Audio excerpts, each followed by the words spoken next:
ప్రార్థన శక్తి కానీ లేకపోతే వారు ఆత్మీయంగా పతనమైనటువంటి పరిస్థితి.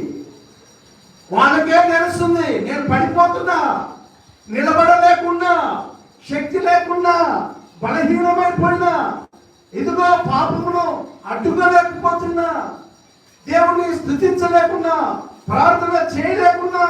ఎందుకో తెలుసా? ప్రార్థన శక్తి లోపించి బలహీనమైనటువంటి పరిస్థితి. సౌలు బలహీనుడైపోయాడు.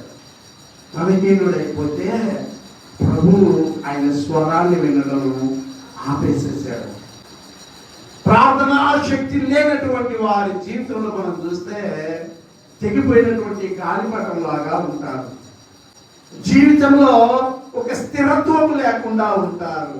ప్రార్థనా శక్తి ఎప్పుడైతే కోల్పోతారో వారి బ్రతుకు ఎలా ఉంటుందంటే 10 మంది వేలు చూయించేలాగా అయిపోతుంది. ప్రార్థనా జీవితము లేనటువంటి వారు బలహీనులు. 10,000 మంది నామకార్థ క్రైస్తవుల కంటే 10 మంది ప్రార్థనా పనులు గొప్ప వాళ్ళు అంటారు. దేవునికి మహిమ కలుగును కాక. ఈ దినాన పరిశుద్ధాత్మ దేవుడు నీతో మాట్లాడుతూ ఉన్నాడు. నువ్వు ప్రార్థనా శక్తిని కోల్పోయావు.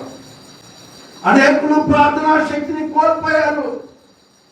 కోల్పోయినటువంటి ప్రార్థనా శక్తిని నువ్వు మరలా పుంజుకోవాలి.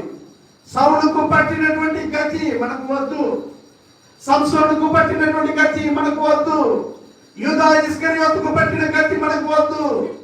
వీళ్ళరా భక్తిహీనులైవారట, నాశనం అయిపోయారట.